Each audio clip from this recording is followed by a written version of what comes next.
วันนี้ทั้งงบทั้งเฮือนนี่เพิ่มเติมตัวนี้มีอย่างแน่นอนตัวนี้นะนอกจากไม้18กับบุคคลเอาสั่งเบิดตัวไรตัวนั้นประเภทไม้เสียบริรวมเสานะเสาตีกลมๆด้วย30 ล้านนะเฉพาะไม้นะเนาะวันนี้รวมทั้งเสาอีก5 ล้าน5 แสนผู้ดีทั้งให้เพิ่นฝากเงินมาให้ท่านผู้เชี่ยงน่ะ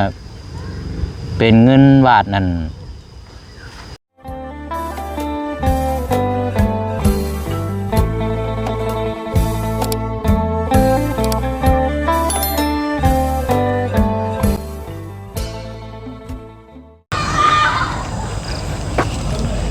โอ้เนาะเสามาเรียบร้อยเลยนอนรับอยู่บนน้อมือแรงนี่เนาะไล่โทรศัพท์2 เครื่องน้ำกันมือนั่นก็นอนฮอดบ่รับเนาะเรียบร้อยเลย2 4 6 8 9เพราะว่าเฮือนเรานี่9 ต้นเนาะเอาสาพี่น้องเอ้ยมื้อนี้ก็ถือว่าเป็นอีกมื้อนึงได้มื้อนี้กันเนาะทางน้องเพิ่นได้หับเกี่ยวกับสมทบสร้างเฮือนดินเคียงก็มาแล้วเสาก็ถือว่ามีแล้วเนาะพี่น้องเนาะเอามื้อนี้ก็ถือว่ามีข่าวดีเดี๋ยวมาแจ้งทางน้องเพิ่มเติมอีกเนาะพี่น้องเนาะเอากราบสบายดีและสวัสดีพ่อแม่พี่น้องเบิดสุขุสุคนเนาะสบายดียามค่ำยามแรงเนาะอยู่เขตของทางน้องป๊อปพี่น้องขึ้นกับบ้านสกีพินเมืองเสปนแขวงสวรรณเขตเฮานี่แหละพี่น้องเนาะเปิดก่อนป่านนี้มาส่งแต่จังโมงอันนี้น้องนี่นะ11 โมงมันนั่นอยู่บ่นี่เนาะเป็นได้หน้ามันคือบ่ตรงแท้นี่เนาะบ่เรียบเนาะคือบ่เรียบบ่หยังแท้เนาะบ่เรียบเอาเป็นเสาบ่เจ็บเลยเนาะเจ้าก็มันก็อยากบั่มเนี่ยจังน้อยแล้วนี่เนี่ยมันเป็นบักบาเนาะเป็นผักเพราะครับจังวะเสาจับน็อตพี่น้องเนาะก็สิประมาณนี้แหละอันนี้หน้า15ได้นี่เนาะโดยหน้า15ยาว50 เซนเนาะโดย5 เซนหรือว่า5 เมตรอีกหมดแล้วเอาดีแล้วเนาะเอาสบายดีทั้งพี่น้องเนาะทั้งน้องป๊อปโดยสบายดีเอาพี่น้องเลย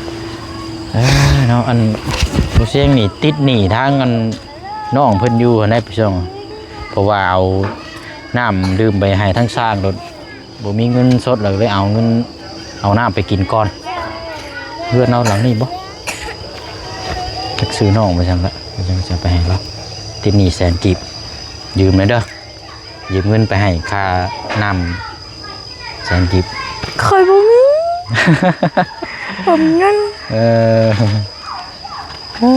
เนาะเอาสามารถนั่งนี่ก่อนก็ได้เนาะพี่น้องเดี๋ยวมาพูดมาคุยถามน้องปันดิแจ้งอยู่บ่ลุงได้อยู่บ่อาสนั่งนี่ก่อนก็ได้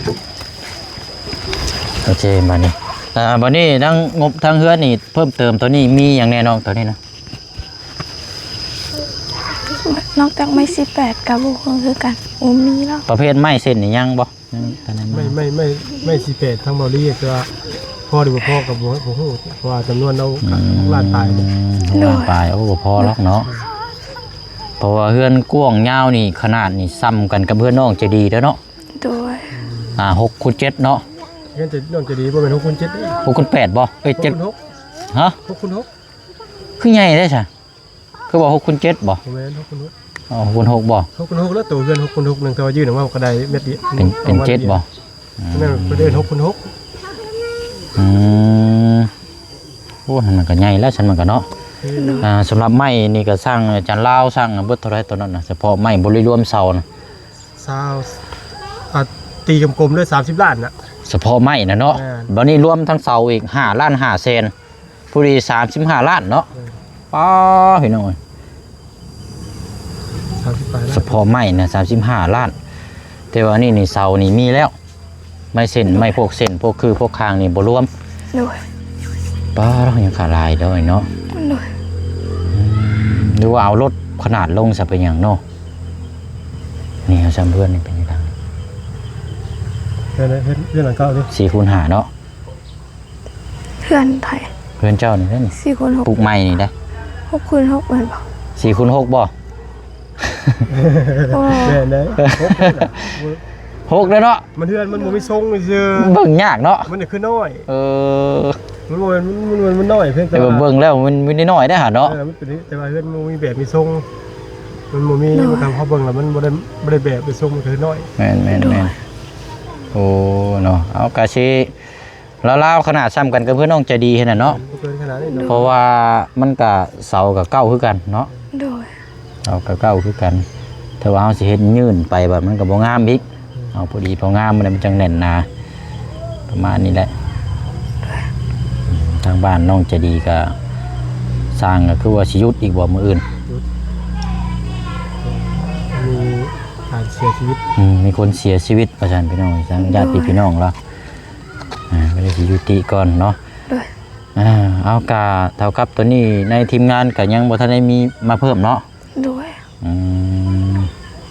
โอเคเลยจ้ะพี่น้องอันนี้เสาในต้นเท่าไรนี่น้องนี่นะ ต้นหนึ่ง80,000 ต้นละ 80,000กีบบ่นี่นะ โดย 89เท่าไร 700,000 บ่ฮอดล้านซ้ำเนาะ โดย 700,000โดยเอาโอเคแล้วจ้ะพี่น้องเนาะกะเล็กทีน้อยเนาะ โดย เอามื้อนี้ก็ทางโบแซงนี่มีทางอ้ายใจดีเนาะอยู่ต่างประเทศพี่น้องเอ้ยแต่ว่าทางอ้ายเพิ่นก็เป็นคนไทยนี่แหละเพิ่นนะครับไปชมเคสของทางน้องป๊อปเรื่องงบบ้านเฮือนซ่านนี่แหละพี่น้อง โดย ก็ยังขาดหลายอย่างว่าซั่นเนาะแต่ว่าทางอ้ายเพิ่นก็เลยยังมีส่วนร่วมนํเพราะว่าสงสารนี่แหละพี่น้องเพราะว่าอยู่นํกันหลายคนน่ะก็คือฮู้กันนั่นแหละเนาะ โดย พอดีทางง่ายเพิ่นฝากเงินมาให้ท่านผู้เชี่ยงน่ะเป็นเงินบาทนั่นสมทบสร้างบ้าน 4,000 โดย บาทเนาะ โอ้ดีดีใจดีใจแล้ว 4,000 บาท ด้วยนี่ โดยดีใจคอยบ่ฮู้ เลย 4,000 บาทกับเงินลาวเฮานี่ก็สิได้อยู่ประมาณ3ล้าน1แสนน้อยๆนี่แหละ เอาแม่นบ่ เอาเด็ดเงินขึ้นมาส่ง ได้หลายอ่ะ ก็ประมาณนี้แหละเด็ดก็6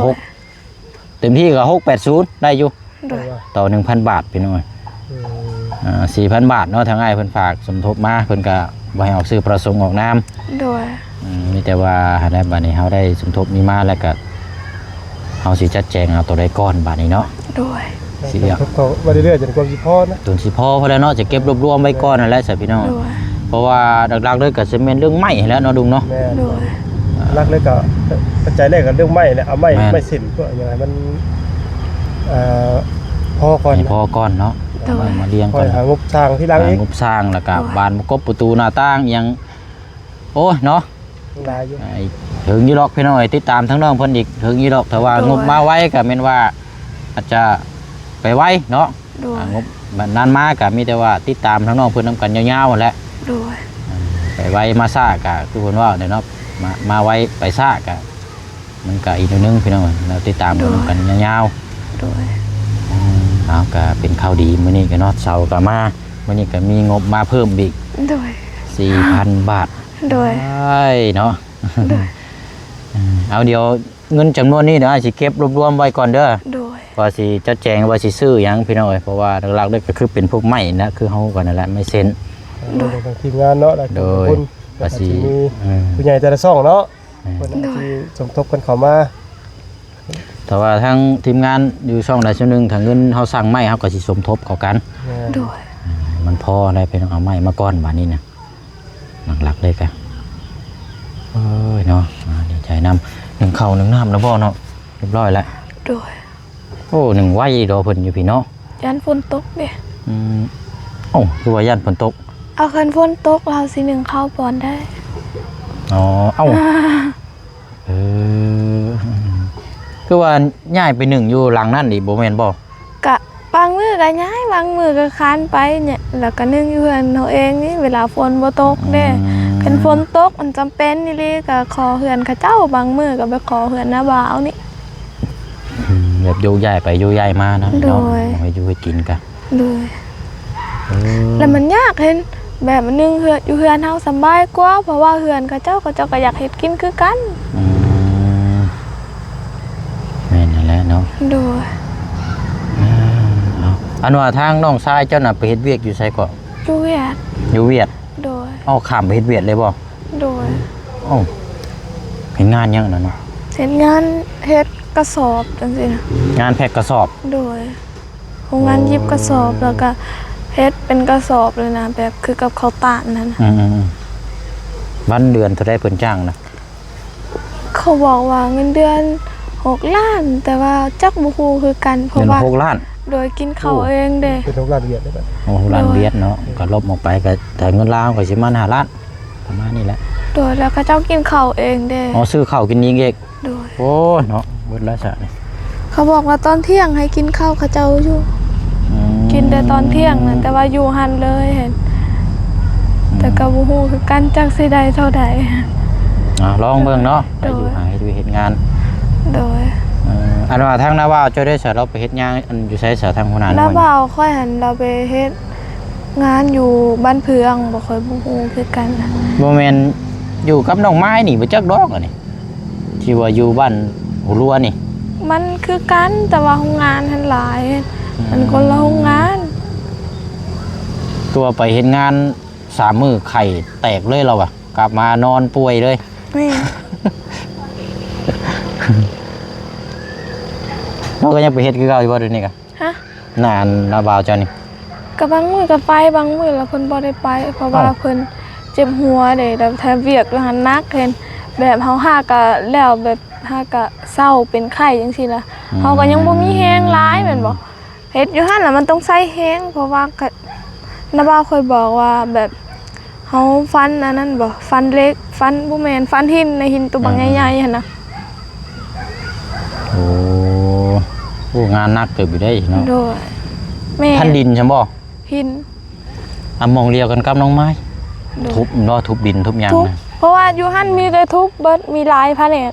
นั่นเดียวกันเด้อสากันมาทุบ โดย มีน้องไม้ก็ทุบคือกัน โดย เสื้อผ้านี่ไปเบิดเลย แม่นข่อยก็เคยไป ด อยู่ตอนนั้น ำแบบเห็นแต่แคว โดย มันเป็นสารเคมีเด้ เป็นสิบ่เป็นมะเร็งไว้บ่โทรบ่ แล้วมันอยู่ในเกี่ยวกับสารเคมีวะเนาะ แม่น สุขภาพร่างกายนี่แหล้วงานกระนักทุบดินทุบหยังเนาะสารเคมีโอ้ยเอาไปซะเนาะเดี๋ยวจังยังรอเบิ่งรอบๆมีก่อนใส่จังหน่อยเนาะมีแต่ว่าเอ้าเดี๋ยวฝากขอมุกขอบใจทางอันอ้ายเพิ่นหน่อยเด้อ เคยยัง เพิ่นบ่ให้ออกสื่อประสงค์ออกนาม โดย อยู่ทางต่างประเทศพุ่นแหละเนาะเพิ่นก็เป็น โดย คนไทยนี่แหละเป็นหน่อยเนาะ ไอซอนขอบใจก่อนได้บอกข่อยอยากขอบใจเพิ่นหลายๆอะแล้วข่อยขอบใจยังบ่ค่อยเป็นขอบใจได้แต่น้อยเดียว อย่าให้อ้ายสอนซั่นบ่ โดย แล้วก็เว้าตาม โดย อืมเดี๋ยวเอาเย็นว่าเกี่ยวกับศาสนาบ่เกี่ยวบ่ กะเว้าได้เลยเพียงแต่แบบพอสุดไปข่อยก็เว้าแบบขอให้พระเจ้าอวยพรก็ได้สำคัญเห็นปะ ยันว่าเกี่ยวกับศาสนานี่เฮายันเฮาแนะนำเกินเนี่ยว่ามันผิดเนาะ บ่ ว่าอ้ายก็เคยอันเขาอันนี้อยู่ตะกี้มัน โดย ว่ามันเชื่อมโยงกันบ่ได้อะนะ โดย ก็คือเจ้าเว้าแต่เก่าหั้นนะได้อยู่หรอกเนาะฝากขอมุกขอบใจอุพรหนูใส่ โดย หนุ่มมืออวยพรขอมุกขอบใจแล้วก็แล้วก็ผู้ที่เพิ่นสมทบแล้วก็ทางหลักๆเลยก็แม่นพี่น้อง FC โดย เลยชื่อว่าพี่น้อง FC ปลาดุงที่ติดตามรับชม โดย มาได้เดือน2 เดือนหรือว่าเท่าใดก็ว่าไป โดย เนาะให้ว่าอุพรให้เพิ่นมีแต่สุขภาพร่างกายแข็งแรงนั่นแหละเนาะ ลุงป้า FC มันบอกแล้วทางผู้ใหญ่ใจดี โดยมีแต่ว่าบอกทางอ้ายใจดีก็ได้เนาะ โดย อยู่ทางต่างประเทศเอาเพิ่นไปซื้อประสงค์ออกนาม แล้วก็ทางป้าลุง FC นำ ปลาดุง FC ผู้เพิ่นเบิ่งนั่นแหละผู้เพิ่นเบิ่งติดตามก็คือผู้เพิ่นเบิ่งแย่งผลักดันเจ้าหั่นแหละท่านสิสนับสนุนหั่นแหละเด้อ โดย โดย ขอบบุญขอบคุณทางป้าลุง FC เด้อแล้วก็ทางผู้ใหญ่ใจดีเพิ่นนำขอให้เดินทางไปไสมาไสขอให้เดินทางปลอดภัยเด้อขอให้ร่ำๆรวยๆเฮ็ดหยังจับหยังก็ขอให้เป็นเงินเป็นทองขอให้สมความปรารถนาเด้อความเจ็บอย่ามีขอให้สุขภาพแข็งแรงขอให้การงานเจริญรุ่งเรืองเด้อขอให้พระเจ้าอวยพร โดยแล้วโอเคแล้วนี่กันเนาะมาไปน้องครับข่าวดีนำกันแล้วก็ติดตามเบิ่งนำกันอีกยาวๆบัดนี้เนาะ โดย เงินจำนวนนี้ก็สิเก็บรวบรวมไว้ก่อน โดย มีหยังเพิ่มเติมจังได๋ก็เดี๋ยวมาแจ้งนำกันทำฮู้นำกันคือเก่าหั่นแหละพี่น้องเนาะ โดย โอเคบัดนี้เนาะไปเดี๋ยวลูก เบิ่งนี่ก่อนมาลุงเดี๋ยวไปเป็นทั้งพี่น้องก่อนเนาะดูเอาเนาะโอ้ยลายแท้นี่เนาะมาแต่หุ่นบ่ แม่นมาแต่เฮือนน้องจะดีเพิ่น ช่างเพิ่นเมื่อแล้วบ่ ยังก็เตรียมเครื่องแล้วแหละ โอ้ เตรียมเก็บของเลยเด้ ยังบ่ทันได้เข้าพาอยู่ได้ทางนั้นกันเนาะ ยังคือว่ากะว่าคาโบ่มีหยังคาดเคลื่อนกันเป็นมื้ออื่นเพิ่นว่าแต่ว่าที่นี่มื้ออื่นเพิ่นจะหยุดงานนะก็เลยเลื่อนเป็นมื้อใหม่มื้อไผมาหยุดอีกแล้วเนาะ ผมจำเป็นได้ จำเป็นแล้วปกติแล้วเนาะ ว่าไปดอกเนาะผมเป็นตายได้จ้ะ แต่ว่าบ้านเราหลวงในได้เนาะบ้านแกงหลวงในเนาะเราว่านะ แม่นบ้านสร้างแหล่เลย บ้านช่างแร่แต่ว่าบัดพามทั้งสร้างบ้านน้องโลแค่กี่นี่เรามาเฮ็ดประตูเฮือนให้ทางกระเจืองหั่นเราโทรถามเลยคืนได้ไดคืนแล้ว ก็ไป คืนแล้ว เจ้าเธอเบิ่งบ่เชื่อข่อย อ้าวตั้งแหล่แล้วว่ามื้อนี่ส่งสการเด้ บ่ได้ส่งจากการคืนแล้ว บ่ไปได้เลย บ่สร้างแล้ว กันอีกแล้ว บ่ตอนของเมื่อน่ะแล้วว่าข่อยถามเอาพรมื้อนี่ก็ไปร่วมงานนำกับเจ้าบ่เราบ่บ่ได้ไปแล้วเราบ่คืนแล้วเราบ่สลบซื่อๆเราบ่แบบผู้เฒ่าเป็นโรคแล้วหรือว่าโรคอันนี้ยังก็หัวใจแบบล้มเหลว โอ้ใจไว้ หัวใจวายแล้วก็บัดนี้ ปั๊บมันจะได้กับขึ้นบ่ แม่นครับซ่อนมือมาแล้วบ่ทันได้เสีย จ้ะเนาะก็ ฟังเบิ่ง เพิ่งดีน้ำเท่านั้นแหละ เล เนาะ ย โอ้ย คืนแล้ว ก็ถามเบิ่งตัวจริงกันพี่น้อง เบิ่งตัวจริงถามเบิ่งคันสร้างมาเบิ่งก็แสดงว่าแม่น แม่นเนาะ คืนมาแล้วเพิ่นว่านะ เราว่ามื้ออื่นยังบ่ได้มาเราว่าสิเด้อมื้ออื่นไปส่งสการเขาเราว่าบ่ไปก็บ่ได้ว่าซั่นนะคนบ้านเดียวกันเราว่า แม่นนั่นแหละเป็นพี่น้องใกล้เคียงเนาะบ้านใกล้เพิ่นเคียง มันควรจะเป็นเนาะเรียกพัดไทยก็บ่ดีแหละเฮาคือกันแหละสมมุติว่ามีคนเฮาก็ต้องได้ไปนะครับว่ามันอยู่พี่น้องหรือว่าคนใกล้ โอ้ยมันก็สุดในการสิแลเบิ่งแย่งกันเนาะเอากะแล้วมาแจ้งยอดสมทบทางน้องป๊อป ดีใจ 4,000 บาท ทีนึงเนาะ โดย ถือว่าเงียบเพิ่นตกเนาะ เงียบไประยะหนึง ระยะหนึงเลยพี่น้องเลยควรสิได้เข้าดีมากก็จะลืมเนาะ โดย ถือว่าได้ครับข่าวดีแล้วมื้อนี้ก็ อย่างนั้นตั้งแต่ปั๊บหน้าดิน ปั๊บนาดินแล้วก็ โดย กิบเลยเนาะ แม่นเงียบเลย แล้วจากนั้นก็เมื่อวานนี่เมื่อวานเมื่อก่อนนี่บ่ โดย โทรศัพท์เนาะ โดย นะครับโทรศัพท์แล้วมื้อนี้ก็มาเอานะครับข่าวดีเพิ่มอีกพี่น้อง โดย เนาะ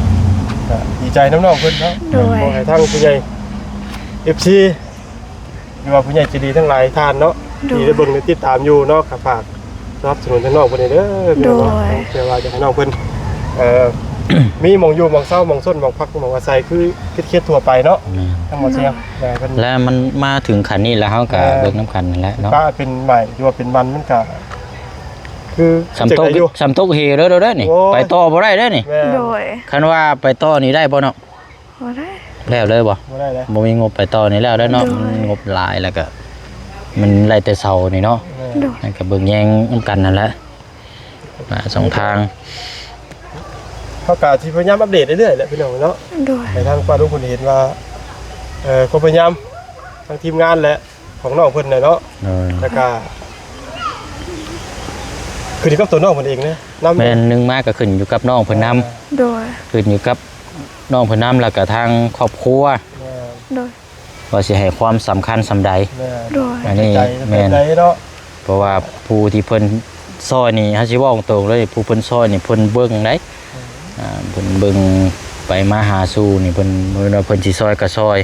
โดย เพราะฉะนั้นเพิ่นเบิ่ง เบิ่ง นิ คัก สัยเนาะ เบิ่งฮอดอันสินเอ็นนึกหน้าพุ่น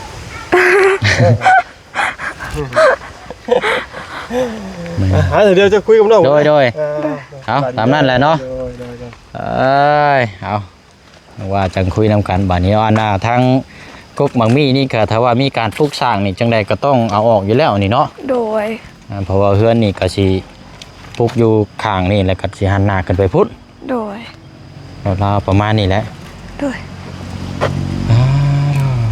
มีไผแน่เขามาหาน้องมื้อนี้ มีแต่เบาตูน มาส่งเสานี่บ่ โดย แล้วก็อ้าย โดย ยินเราแจ้งมาบอกอยู่ในกลุ่มว่าเสามาส่งเด้อว่าซั่น โดย บ่ได้เข้ามาเพราะว่าไปเรื่องมองใหม่แน่เอ้าอะไรเนาะกะอันนี้กะไหว้นี่ก่อนแล้วพี่น้องถ้าว่ามีหยังเพิ่มเติมเดี๋ยวมันก็เป็นโล่งแป๊บเดียวดอกเนาะ โดย หรือว่าถ้าเฮานั่นก็จังคอยปัดกวดจุดไปนำ โดย มันจังเป็นมันจังบ่เหือ โดย เอาเสด็จตามนั้นเด้อน้องเด้อ โดย นั่นแหละเดี๋ยวอ้ายสิไปใส่หนี้เขาเจ้าก่อนบัดนี้ไป เอาน้ำเขาเจ้าไปยืมอิหยังเกาะไปให้สร้างก่อนเลยพี่น้องก็เลยติดหนี้ โดย จ่ายทางน้องเพิ่นก่อนแล้วก็สิเอาเมื่อบาดนี้เด้อ โดยสบายดีขอให้อายเดินทางปลอดภัยเด้อขอให้เฮ็ดหยังจับหยังก็ขอให้เป็นเงินเป็นทองขอให้เจริญรุ่งเรืองเด้อขอให้พระเจ้าอวยพร เด้อเอานั่นแหละพี่น้องโอเคไปเดี๋ยวทางลุงนวดก็สิถามเพิ่มเติมเนาะว่ามีข่าวดีจักพี่น้องเนาะไปเนาะก็ตามนั้นละพี่น้องเนาะมียอดสมทบมาแจ้งเพิ่มสำหรับเขตของทางน้องป๊อปเนาะจำนวน 4,000 บาทจากทางผู้ใหญ่ใจดีเนาะหรือว่าทางอ้ายใจดีอยู่ต่างประเทศพี่น้องเนาะเพิ่นได้ฝากเงินมาสมทบนำกันก็ติดตามเบิ่งนำกันบัดนี้เนาะเงินจำนวนนี้ทางพ่อน้องเปียวสิเก็บรวบรวมไว้ก่อนเนาะพี่น้องเนาะแต่ว่าทีมงานมีเท่าใดก็จังสมทบกันแล้วก็แม่นสร้างไม้บัดนี้พี่น้องเนาะไม้มันขาดเท่าใดก็จังจ้างมาสร้างมาเนาะพี่น้องเนาะเอาอะไรเนาะมีแต่ว่าขอบใจหลายๆเด้อเนาะให้มีแต่สุขภาพพระมัยโรคภัยไข้เจ็บเนาะบ่ให้มาเบียดมาทัดให้มีแต่ความสุขความเจริญสุขกายและสบายทางใจนอนดับก็ขอให้ได้เงินหมื่นนอนตื่นก็ขอให้ได้เงินแสนเงินล้านเด้อเนาะเวียกงานการสร้างธุรกิจประกอบในใดก็ขอให้หุ่งเฮืองเจริญก้าวหน้าบ่ให้คัดบ่ให้ของให้โชคให้มานให้ร่ำให้รวยเนาะตลอดปีและตลอดไปบ๊ายบายเด้อพี่น้องเด้อเนาะมีอย่างเพิ่มเติมจังมาแจ้งมาคุยกันอีกเนาะสบายดี